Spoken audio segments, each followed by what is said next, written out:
I actually just did hear about my PR, one of the PR reps here at RFK, Cole, when he all of a sudden saw me on pit road with the cone heading that way. He apparently looked at one of those members and said, no, no, no, no, no. And, as it's like ready to chase me down, don't do His this. heart's like, jumping. Yeah. When we win, I just want you to come into victory lane and pick me up like a child and throw me. Throw me in the air. It's a great opportunity to not only just sign, the autographs, whether they have die-cast body parts or body panels, but just a great way to interact. Yeah, I meant body panels. That's why I felt like I had to reiterate what I said. I know what you meant. Not an arm and a leg? No, yeah, that's it. Yes, arm and a leg.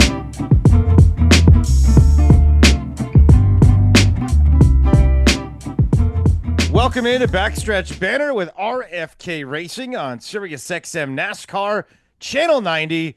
Good to be here today with the boys from RFK. Mike Massaro is with me, my co-host on the show, and the fantastic driver of the number 60. He has become a favorite on this show, and quite frankly, he's just become one of my favorite athletes on the planet. Ryan Preece is our guest. He is the driver of the number 60 Ford Mustang. Mr. Preece, hello, sir. How are you?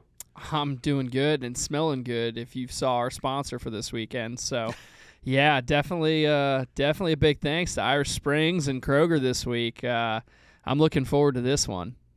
We are going to get into the Irish Spring in just a minute, which I think for a NASCAR team is one of the most fitting sponsorships, especially nowadays as we're getting into the summer and these tracks are hot when you're out there. So a nice little Irish Spring will do you good after a day at the track, but that will be on the number 60 Kroger this week. Nice patriotic color scheme. Plus this week also we have the patriotic bodyguard on the 17 for Chris Buescher, and Build Subs is going to have a nice patriotic look for the number 6 as we go to the Coke 600. It is almost Memorial Day. Ryan Preece, we will look ahead to the Coke race in Charlotte and the home track and all of that in just a little bit. But, sir, you were a headline maker this past weekend. As I was watching the race, because I am such a big fan and a part of, this team doing the radio show, I was really mad. But then I was almost thankful everything happened because of the aftermath and what ensued. So we'll set it up. Let's get into it, my friend, as we talk about North Wilkesboro. So you're participating in the All-Star Open. You have a fast car. Looks cool as heck. You got the Boston Commons Golf on it. I got to be honest and partial. That might be my favorite scheme ever. Like, I thought it looked really cool. Did you love the and frog I love on the Rory hood? And all the guys. And anytime the Fenway teams are on the hoods, I think it's awesome. But that one was kind of extra neat. So you looked good. It was rocking and rolling. You had a fast car, chance to win. Then something happens. Before we get to your reaction, take us through, sir, what happened. Yeah, so when we were coming to the choose, I'll be brutally honest. I thought the choose mark was right after the start-finish line. And so I hooked a hard left, and I think you see that on TV. Well, as soon as I hooked a hard left and crossed the line, I instantly got out of the bottom because I didn't want to get all the crap on my tires because, it's kind of an important restart where you're in a transfer spot and, you want to take advantage of that opportunity. Well, I started warming my tires up and, getting them ready. And then the caution lights came on. And actually, I'm sorry, let me back this up. As I'm warming the tires up, I hear my spotter say, get down, get down, get down. And I'm thinking to myself, what did I just run over the choose cone? And then, we're rolling through 1 and 2 and nothing's happening and we're heading into 3. And I'm like, oh, yeah, no, we're okay. And then all of a sudden they flick the caution lights on and I'm like, uh-oh. And that was when my spotter said, yeah, we just ran over the choose cone. They just put us to the back. And at that point, I'm like, brutal. you can't even see the damn thing, because I'm rolling down the front stretch now, and I'm looking for it, and I cannot see it. So the frustration is yes, there's a rule, and a rule is rule. I mean, it's cut and dry. But I think in that situation, I was frustrated because it's not like there's a. It's not like you weren't trying to break the rule. Well, you weren't trying to break the rule, but it's not like you had the sun in your eyes or you had something. You physically could not see the choose mark. So, I mean, I'm moved on. I'm pissed off still because we were without a doubt going to end up in the All-Star, and I felt like we had a really, really strong Boston Common Golf Ford Mustang, and there was a lot of Boston, New England fans that were probably pissed off that car wasn't in the race. Yeah. But I understand the rule. I just wish there was, some common sense in those type of situations to maybe, put out the orange cone that I brought out to them. And then, obviously they repainted the line because they realized that it was a very difficult visual to see. So, yeah, moving on. All right. Moving on. You didn't move on so quickly, as you alluded to, bringing that orange cone and placing it very close to the racetrack. Did it cross your mind that maybe you wanted to put it on the track? Oh, yeah. When I I was walking back to the hauler, and all of a sudden I just saw this orange cone, and it just flipped my switch, and I said, you know what? I'm going to walk out there, and I'm going to put this right where the orange cone is supposed to be, or the mark. And as I got closer, I started thinking about that fine that I'd probably get for walking on the racetrack. So I decided, you know what, I'm just going to put this on pit wall right directly across from where the choose mark is. Yeah, there was a lot of things going through my mind at that moment. And, as a race car driver, I think you guys, we are just very in the moment. Our adrenaline's going, and I carry my emotions on my sleeve. So I was pissed. Because I felt like in the moment, we had, without a doubt, like we were going to make that race. We were probably going to win the Open and transfer on in. But, it was a real blow because, it was a gut punch. And, I felt like that was definitely something that I wish they would have recognized in the moment that you couldn't see and maybe threw a cone out there of some sort. But instead, ultimately, I made the mistake. I ran over the cone or the commitment or the piece of asphalt where we were just kind of looking at that you couldn't really see. Should have. Which actually, you know what I learned? I didn't even realize across from the choose cone that there's some orange marks, and multiple people have said this to me as well, so now I guess everybody's learned from it. Where are those marks? On the wall? They're on the fence, which I always thought those were brake markers. I mean, at least at North Wilkesboro, I'm like, sometimes they'll do a 3, 2, 1. They were. Hell no, heck no. And even on top of that, nobody told you. Well, it's funny because I heard on Denny's podcast that he could not see the choose cone, and that he immediately just looked at the wall or at the fence and saw there was some signs there, and that's where he kind of knew where it was. And I'm like, I never got this. I didn't know about this. I just thought that we look for an orange mark in the middle of the track and we avoid it. I've never gotten this penalty before, and nor did I ever intend on it. But learning experience. You learned from it. I was curious as I watched it, and Ryan Preece with us on Backstretch Banter today. Because it's almost like a slow motion march that you take. Like I could almost like put music to it, and here goes to Ryan as he puts the cone out there. Did anybody, because there's people around you, did anybody say anything? Did anybody say, like, where are you going? Was there any interaction at all that happened, or were you just tunnel vision? So I'm going to do my thing. I was tunnel vision at that moment in time. Like, I'm heading out there. I think the real story behind it was apparently our social media team. I haven't heard from their vantage point, but I do know they were pretty quick on it because I did not tell anybody to start following me or doing anything like that. But they certainly ended up with some good videos, good photos, and I actually just did hear about my PR, one of the PR reps here at RFK, Cole. when he all of a sudden saw me on pit road with the cone heading that way, he apparently looked at one of those members and said, no, no, no, no, no. And, as it's like ready to chase me down, don't do His this. heart's like, jumping. Yeah. Yeah, well, this PR rep was watching from afar. I wasn't at the racetrack this weekend, but I was watching that video on social media, and I was having the same reaction. I just want to point that out. Watching the video, I'm like, where's he going? Where's he going? Oh, don't do it, Ryan. Oh, he put it on the wall. Okay, I guess that's good. Yeah. Yeah. No, Hey, Mike, I'm curious from Mike's perspective, because, Mike he was a media guy forever, and now he's working on the other side. Because of what you did in the media, do you feel like ultra protective now of these guys because the other side? Seriously. I don't know if ultra protective is the way to put it, but I can anticipate some of the stuff they're going to deal with, some of the questions, some of the positions they're putting themselves into.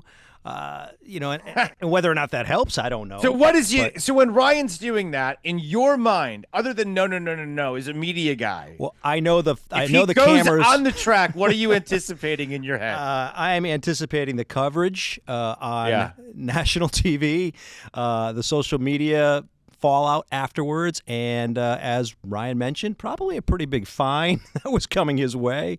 But yeah, that would have been, aside from the caution flag falling on the racetrack, that would have been the viral video moment, I think, coming out of that race. Well, it still was one of them, anyways. Right? Yeah, it was. It was definitely, I think, the most memorable. And for Ryan, I mean, not the worst thing in the world. Still, I think everybody looks at it and knows you got screwed. So it sucks you got screwed, but everybody knows it. So I guess at the end of the day, Chris, it's funny the way you put that. Like, so go ahead. It just intrigues me. What was the reaction in the garage after that happened? People come up to you. I mean, how about the people in the grandstands? Did you see or feel any of the reaction? It depends if they like you or not. Okay. I think here's the tough side of it. It is a rule. But I think in those circumstances, it's like you can't see the damn thing.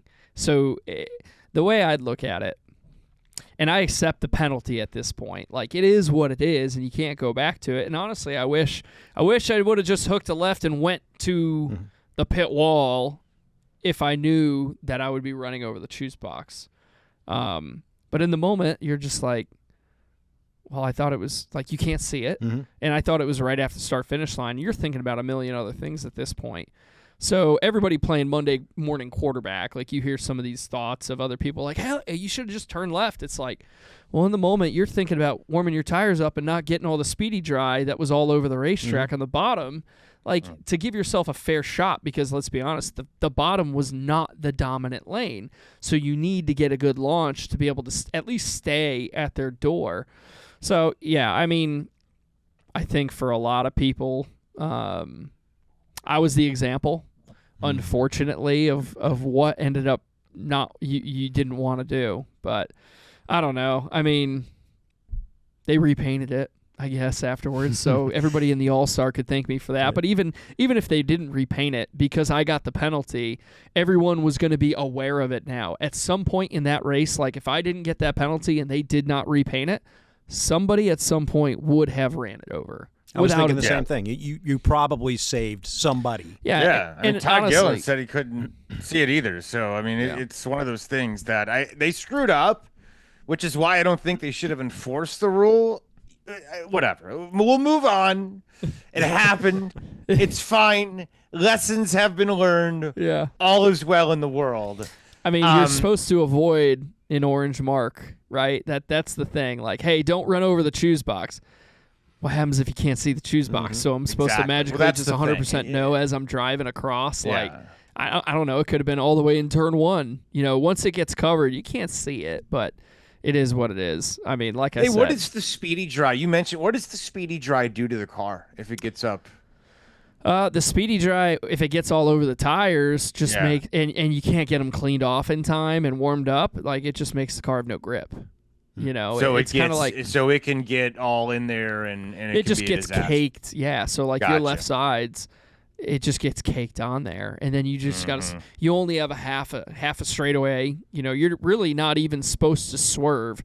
Once you get the white flag, you're not supposed to. you're supposed to keep pace and do all that. But yeah, I mean, once you get your tires covered in speedy dry, like that's the worst thing you could do. And Gotcha. so the last thing you want to do is ride around on the bottom of the track where, unfortunately, I love modifieds, but they wrecked a lot of race cars, and I feel like North Wilkesboro went through more speedy dry for one race than they did for the entire weekend. Did that modified race change the asphalt at all? No. With rubber laid down? Well, I'm sorry. It did for the first 15 laps of the race. Until all the Goodyear rubber started getting laid down, the beginning of that race, everybody was just sliding all over the place. So, yeah, I mean, it made it, you could either say that was speedy dry and everything that they were putting on there, or it was the different tire rubber. Did you anticipate that it was going to be like that when it started, or was it just like, oh my God, this is a disaster? Typically when you have a modified race like that, usually if you're, for years, the modifieds would go before the Xfinity cars on Saturday, and they would run a 100-lap race. So the first 50 laps of that race was just hang on. Like you were just sideways, you had no grip, and then as you got going, it kept laying more radial rubber down, and then your car would get better and better and more grip, or vice versa. So I expected it to kind of be a handful, which it was, and then, after about 10, 15 laps, you started moving up and moving around and putting down your own rubber, and then everything just started, cars started driving better. What did you think of that modified race? Yeah, go ahead. What I'll say is when they ran green, it was an awesome race. Like those cars, they just put on great racing. And the reason I'll tell you why they put on great racing is because it doesn't matter if a guy is leading where he's got, really stiff front springs, or you have a guy that's leading with soft springs, or a guy with 500s in the front.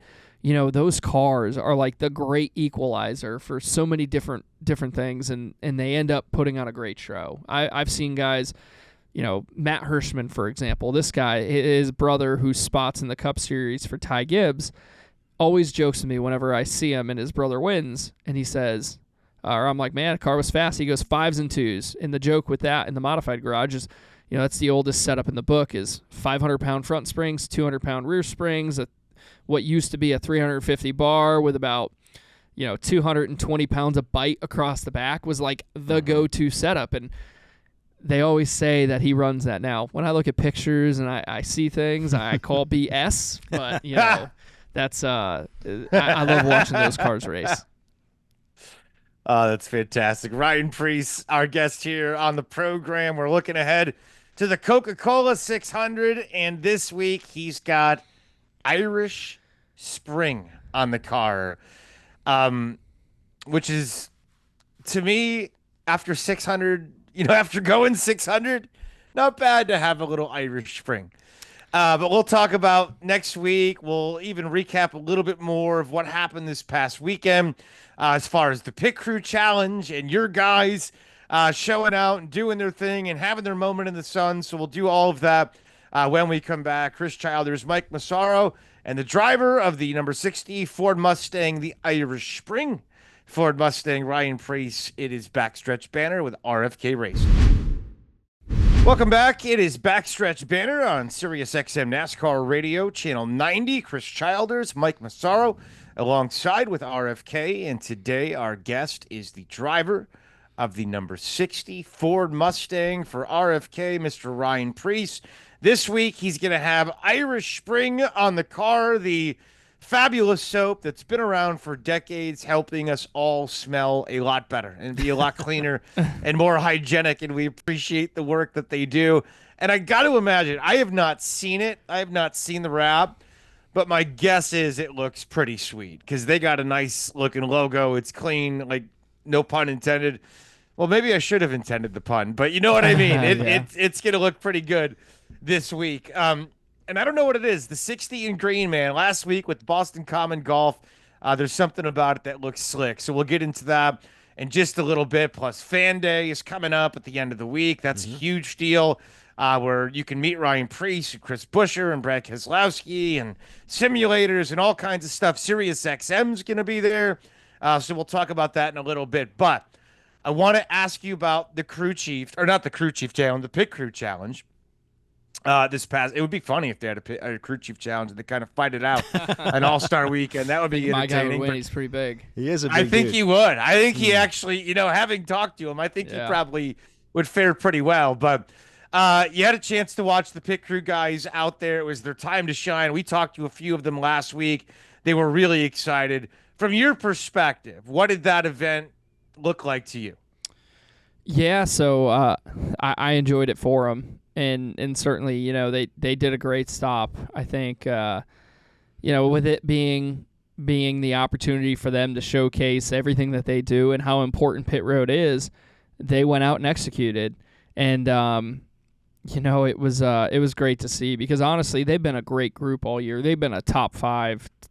I mean, I think it was at Kansas they ranked second for the day in their averages. So, I thought they did a great job and honestly executed flawlessly. And sometimes you're those little bits short, but they nailed it. So really happy for them. And man, they've just been growing as a group. They've become where their ceiling is so high. Wow, voice crack there, but their ceiling is so high, and they look like they can bust off like an 870 or an 880 effortlessly, where that's just been nice to be a part of. How much have you seen them grow as a team in terms of gelling and becoming smoother and faster as the year's gone on? Yeah, I mean, honestly, I think that's just been the 60 team in general. And a lot of that has to come from, the experience that we have on our team as well as the ones that are new. And I've talked about this in previous times that I've been on this show, is like Steve Price, our rear changer. He's been changing tires for a long time. Well, Sam, our jackman, I think this is really only his second year kind of doing this, as well as our front tire changer. This is his first year. He's been in the athletic department. He was actually like a strength coach, assistant or whatever it may have been. But this is like, he's been here for a while now, and he saw it and it kind of intrigued him, and then he started practicing. And this year he earned a spot on the 60 car.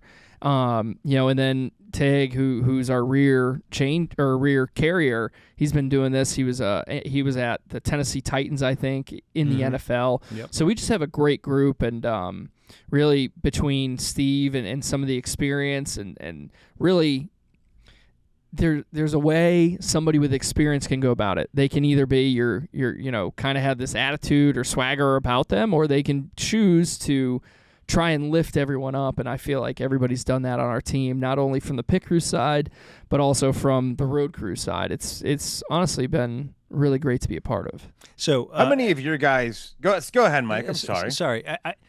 So, Chris, as you heard Ryan say, Tig was a former NFL player.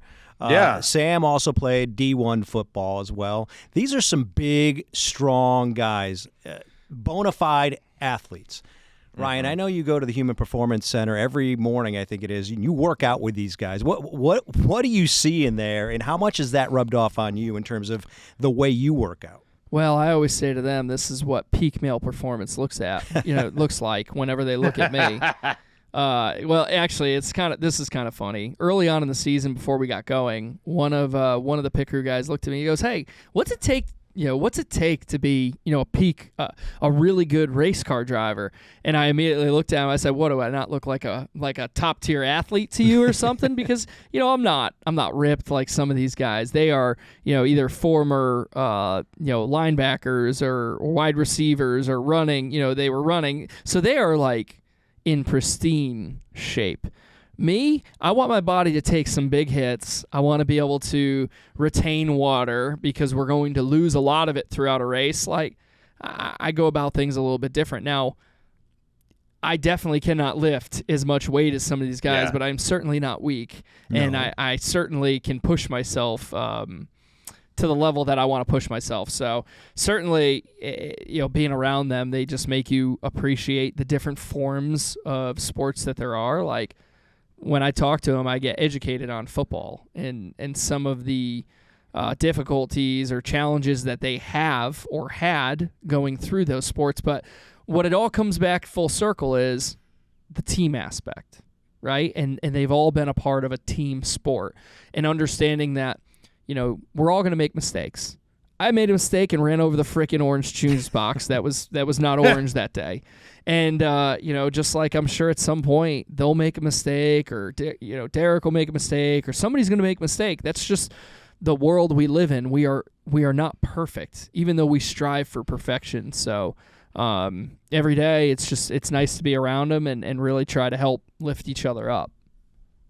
As you were talking, I couldn't help but think about what in shape means for a race car driver. Like you mentioned a little bit of it, because you're going to lose water and stuff like that. There you go, baby. Setting you up. Come on. Yeah. So I'm very curious though, when your body, because you're going to be driving in some hot ass climates here pretty soon. Like Nashville is coming up in a couple weeks, super hot. Charlotte's going to be hot this weekend. Doesn't matter if the races are at night or whatever. It's going to be super hot. Your body's going to go through it. Plus, like you said, you could have hits. You were airborne at Daytona. So I know what in shape looks like for football. I know what in shape looks like for basketball. What does in shape look like for a race car driver? What do you want your body to be like? Well, I think there's a couple different ways to look about this or look at this. The lighter you are, the more weight you can kind of place it in the race car.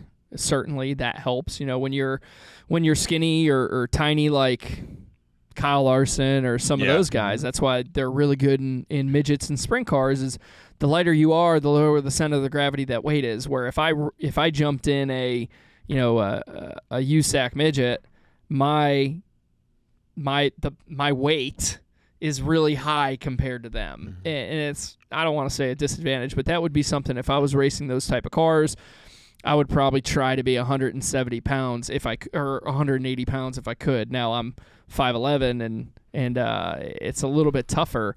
But for me, it's just, I feel like I'm at my best around 195, 200 is where I'm happy. So that's where I try to live at, and and that's a balance for sure, because I'm no different than some people. If I look at a piece of, if I look at bread, I gain 3 pounds. It's just something to where I'm no different than most. Where it's just you got to be careful what you eat, and that's actually been something that's been nice here at RFK is the pit crew and us drivers. We have support, we have help with as far as just the nutrition side. So but I do enjoy letting them know every time we're working out or Sam's lifting, he's squatting 420 pounds doing it, but I'm not talking about just like squatting it, right? I'm talking this guy's unless our strength coach is counting 4, 3, 2, 1, and that's him dropping down really slow, and then he powers up, and he does that like 10 times, and I'm just sitting here like, what can you max? Like I was honestly curious, and he's like, when I was really eating and trying to do all this, about 640 pounds, and I looked at him, and I was like, man, when we win, I just want you to come into victory lane and pick me up like a child and throw me in the air.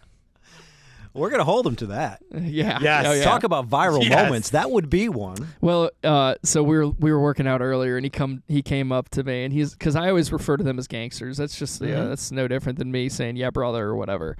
And he goes, if you call us gangsters, I'm gonna start calling you Kingpin. Like, all right, sounds good. That works for me, Sam. I love that. I love the relationship you guys have, and I love the dynamic of it, because it's. Like in football, you have offense, defense, right? And you have like those two different things that have to kind of work hand in hand to win. It's amazing how you have the guy in the car, the guys that are the pit crew, you guys have the crew chiefs, etc., the spotters. Everybody has to be really good on a given day for you to be successful. And there's a lot of different working parts, more so than any other sport that I could think of. And then some. It's kind of wild to think about all the things that got to work in unison to be successful. And different body types and abilities and all that kind of stuff we talked about. Ryan Preece with us today on the show. Chris Childers, Mike Massaro here on Backstretch Banter. So this week, you've got Kroger and Irish Spring on the car, which is to me kind of a fun sponsor. So I just did see the wrap, and it looks awesome. You've had some cool sponsors, and Kroger has been very loyal to you, very good to you. Tylenol last week. I was actually where is that little bottle that I have? Well, it's somewhere on my desk. But I was like, hey, I feel like I'm supporting the team this week. I'm taking a Tylenol. But you've had some unique sponsorships, and I know Kroger does those strategically. But Irish Spring this week. Talk about your sponsorship, sir. Well, I think they knew I was going to smell after the race, so they decided to put that on the car, just like you said. I'm going to smell good when I get done, and I'm walking over to my motorhome. Oh, yeah. I'm going to jump in the shower and use some of that. So I'm going to smell really, really good, after that one. And, yeah, I think that's the fun part about the Kroger relationship and everything that Tad and Bam have done with RFK is just bring, all these different vendors and partners into the sport, like, a couple weeks back, we had grilled cheese on the car. Like, yeah, the free samples have been pretty good, right? Yeah. And but no joke, when I looked at it, I was like, you know what? I want to make a grilled cheese. Like, and then I made one for my daughter, and she loved it. And it's just like all these different paint schemes that they've been coming up with, and I don't know how when you look at some of our race cars, you don't think to myself, man, next time I go to a grocery store like Kroger or Harris Teeter or whatnot, I'm gonna go get some of that because I wanna try it. What I hope, Chris, comes from this Irish Springs is the luck of the Irish. I believe that all of our teams could use a little bit of that moving forward. Yeah, but when you say luck of the Irish, I think of what's it called, the college Notre Dame. Notre Dame. There we go. Sorry, I was just thinking Rudy, but UConn. Sorry, man, UConn. So yeah, luck of the Irish. Honestly, but the real thing is we've had fast race cars. Like Chris was going for the lead at Texas when he blew a tire. Brad looked like he was a real contender at Kansas, and I'm steady Eddie here. Like, we're running the top 8, top 6, and we're getting closer every week with what we need to win races. So definitely proud of RFK, and really, when you're working in a garage, like it's no different than me when I'm working on my modified. If I show up and I'm 18th, I'm pissed. I'm dejected. I am thrashing. I am doing whatever it takes to win or find speed. These guys, when they're working Monday, Tuesday, Wednesday, Thursday, Friday, and then we show up to the racetrack and we are really good. There was a different choice of words I was going to use if we weren't on the radio. But if we weren't really good, you get beat up because you're like, what am I doing? Because honestly, the race shop, every single person matters. Every detail that they're doing, that has a direct, that is a huge piece to how we run on the weekend. So when we go out and we run well, it still feels good to them. Now, we want to go out and finish these races. But I'll take conversations like this over, we were in 20th, and maybe lucked into a 10th. Those are conversations that don't end up getting you to where you want to be, to where you're winning. Yeah, you mentioned Kansas. You and Chris both in the top 10. Brad, if he doesn't blow the tire, probably ends up at least in the top 10, maybe the top 5 or better. I mean, even Talladega, right? We finished second, and then the whole deal happened. So we've had 3 or 4 races where we've had opportunities at winning. It's just they're going to come. They're going to come here. I just feel like the team as a whole is really set up for the second half of the regular season. Yeah. Honestly, So some of the things us as race car drivers, we get concerned in May. So from the beginning of the season to May, you always know how you're going to be at the 4 different styles of tracks: 1.5 miles, super speedways, short tracks, and road courses. And we as a group, whether it's one team or the other, has excelled at pretty much all of them. So, there's something to be learned from that. And I think that's a direction. And to your point, going into the summer, that makes us all pretty excited. Well, Coke 600 after the All-Star weekend, good way to get things kicked off with a bang. Let's take a break. We will talk more about this upcoming racetrack this week, what it looks like from the perspective of the driver of the number 60 plus leading up to it. Fan Day is this weekend. We'll talk about that, some of the big events. Friday, May 23rd, if you are a fan of RFK, from 9 until 2. We'll get into the specifics, but just have that right now on your calendar. Friday, 9-2 at RFK. Lots going on, and we'll tell you about that when we come back right here on Backstretch Banter. We're back here on Backstretch Banter, Sirius XM NASCAR Radio, Channel 90. We got the Coke 600 coming up this weekend. Nashville after that, Michigan, and then Mexico City. A brand new city, brand new country. Going to be a lot of fun. I was telling Thomas a minute ago what I wouldn't do to be on that trip with you guys and to document it. I think it's going to be really cool to be in that market. Mexico City is pretty neat, and I think for those that haven't been there, you're going to really, really appreciate it. It's going to be a cool experience. Have you been? Coming up here.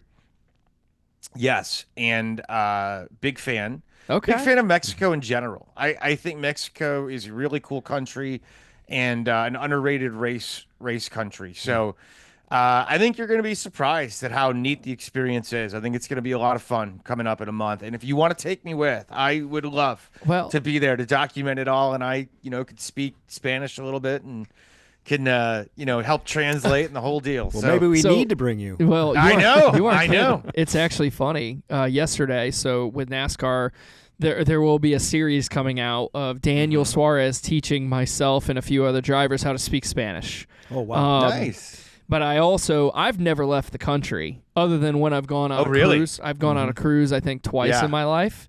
And so that's the extent of me, kind of venturing out of the United States.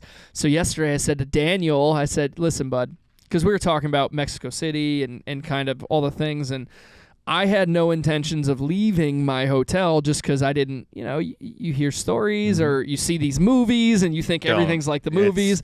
No, I completely agree. But I said to Daniel, I said, the only way I'm leaving is if I'm next to you. Because everybody's going to love him, so it's he is going to be the star of, he's going to feel big time, believe me. Honestly. When he's down there. The other thing I said to him, I said, if I'm running second to you on the last lap of Mexico, I am not going to get into Daniel because I know I will not make it back. So no, you are not wrecking out Daniel Suarez. First off, I don't believe that for a minute. If he's running second and has a shot, he's still going to take it. I don't care what he says on the podcast. He's going to take it. Yeah. When you get down there, just remember, like you think it's Mexico City, but they're going to say La Ciudad de Mexico, which is Mexico City, so you don't get confused. So. Okay. All right, let's talk Coke 600. But before that, Fan Day is coming up. Big chance for you to, meet all the RFK enthusiasts. And I know there's a lot of people that get there early, and it's a big deal. So this is your first taste with this group. I know you've probably had some fan experiences before, but what are you looking forward to when it comes to this one? Because we've got autographs and food trucks and simulators and DJs and Sirius XM, and it's going to be a whole scene. Yeah, I don't know what to expect, to be honest with you. I think just by hearing you, I think you're going to want to be there. Between when you just said food trucks, it's kind of gotten me a little excited here. Simulators. For sure. And you know what? Actually, it's funny that you say that because I was just up visiting some of the people, partners over here, and like the giveaways that Kroger's planning on giving out with some of the brands that they have. That looks pretty cool. So you're going to want to get there for that. But yeah, I haven't looked at the run of the day because I am the type of guy where I take one day at a time. I cannot plan a week out. Tell me where to go and I'll be there. Yeah. Tell me where I need to be, put it in my calendar, and I will be there because I get overloaded with all the different things that I have going on throughout the week or whatever, that's just the most efficient way for me to operate, I've learned. But yeah, no, I'm excited because, we're going to be signing autographs. We're going to be doing all that. You never know. I might get my butt whipped by some 8 or 10-year-old on iRacing in the simulator. There's a lot of different fun stuff. And honestly, that's the way I look at it is it's a great opportunity to not only just sign the autographs, whether they have die-cast body parts or body panels.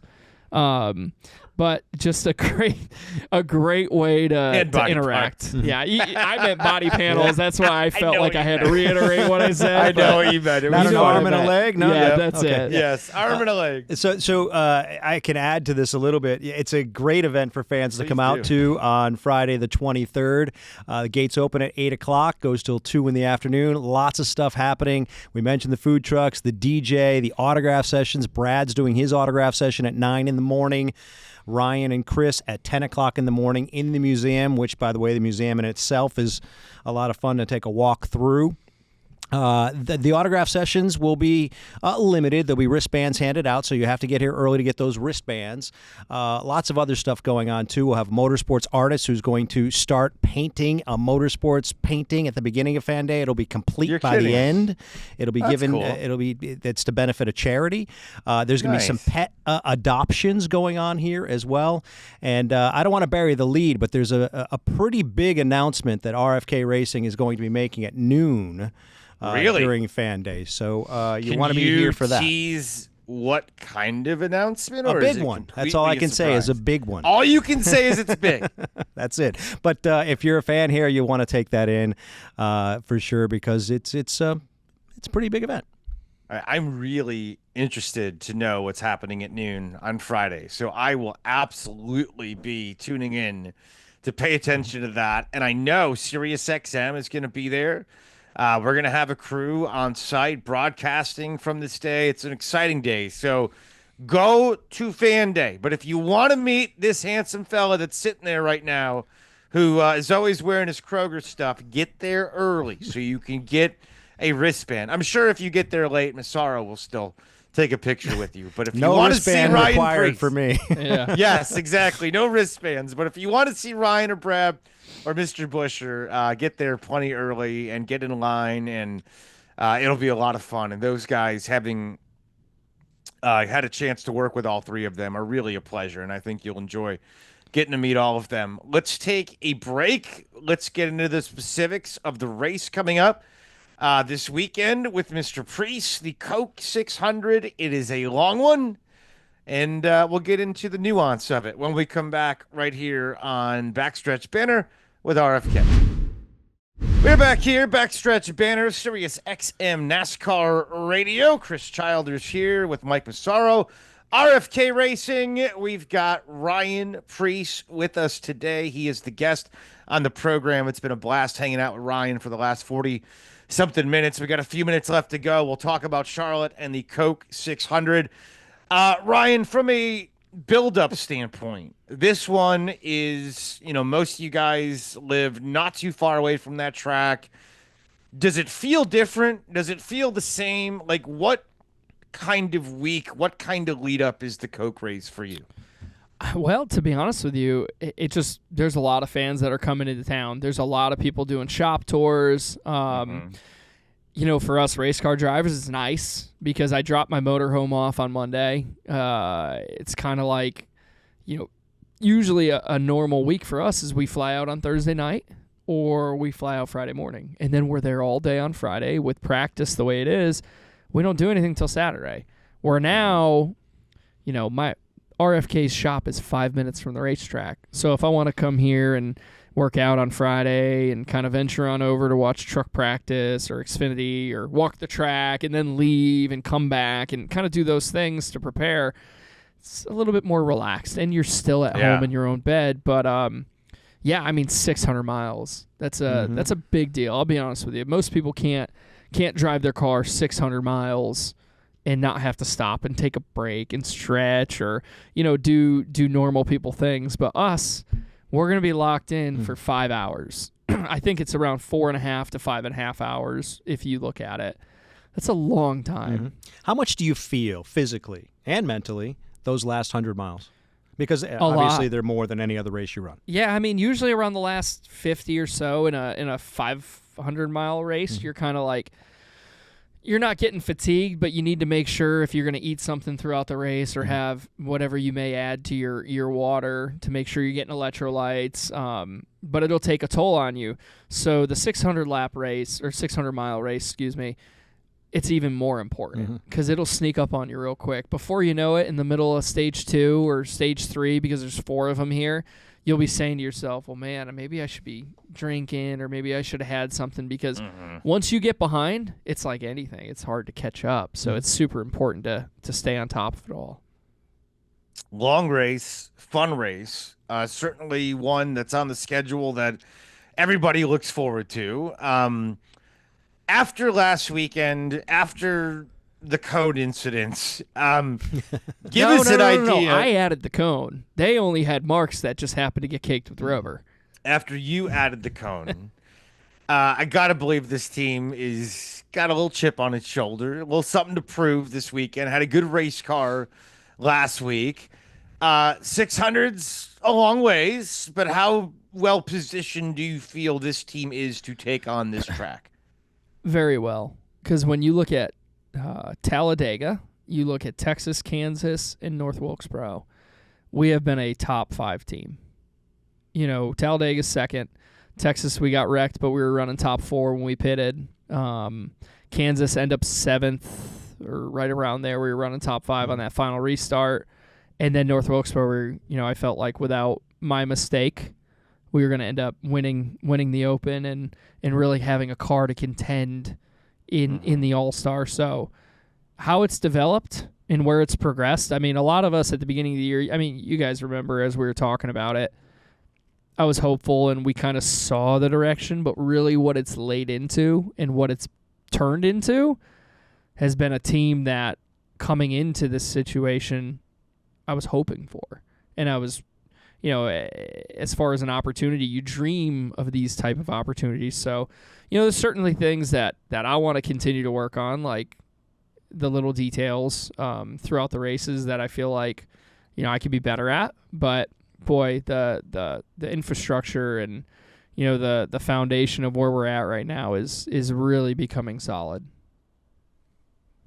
I think it's apparent to anybody that's watching and paying attention to this team right now. The 60 team's very likable, very fun, and certainly it'll be easy to root for when you finally find your way in victory lane at some point this year. And you mentioned all the top 5s that you've had. Pretty incredible, honestly, when you think about everything that's happened up until this year. Again, this weekend, Build Submarines is on the 6th, and Brad Keselowski. We've got Bodyguard on the 17th. I've looked at all the paint schemes, and they look outstanding. The Kroger Irish Spring, number 60. Everybody's got a patriotic look, and it is going to look fantastic this weekend. No question about that. Real quick, last week, Boston Commons. Did you get to meet anybody? Were you like, hey, Rory McIlroy, what's that? Like, anything cool happened because of that sponsorship?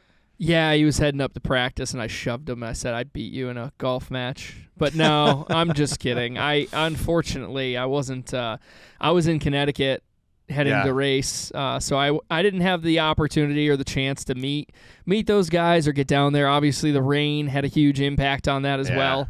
But, I'm pretty confident I would really make them, work hard for that. Are you a golfer? No. I'm going to let you answer that. Would you at least want to try the simulator that they used for the... Yeah. You do golf? I do. I have, I'm like any other racer, though. I find ways to give myself an advantage, and whether that be if, somebody's not looking when I when I need to hit my ball out of the woods or whatever it may be, it's... Kick it. Yeah, sometimes you do that. So just curious, what's your ball of choice? Doesn't matter. We don't need to talk about that, Mike, There's an inside joke there, but he doesn't want to talk about it. I know there is, and I'm trying to decipher it, and I don't think I'm the guy that hustles people that aren't very good either, and that's because I choose to use a ball that ultimately goes straight. So no matter how bad my swing is, it will go straight. It makes golf a little bit more enjoyable. This is a racing show. This is not a golf show. All right. I'm sorry I asked. I thought it was an innocent question. This is the hard-hitting stuff. Well, we're giving away my secrets here. Well, I got a driver that'll hit longer than I'm supposed to. I got those balls. Is essentially what I'm saying. I need those. Well, you know what? We all do. for all the race fans out there, and if you're struggling at your golf game, and I'm not getting anything for this, there is a golf ball called Polara, and it goes straight. That is all I'm going to say. And your wife can order it for you on Amazon. See, we got the answers we're looking for, Chris. I'm going to do that right now. Yes. You're awesome. We love you. Pleasure as always. Good luck this weekend, sir. And thanks for hanging out. We appreciate it, Ryan Preece. Anytime. I appreciate it. Thank you, guys. Our pleasure. Thank you. Mike Massaro, you have yourself a great week. I know it's a busy one with everybody on campus. And we thank everybody for listening. I'm Chris Childers. We appreciate Elijah and Thomas and everybody behind the scenes for helping us with the show. It's Backstretch Banter with RFK Racing. Thanks for listening.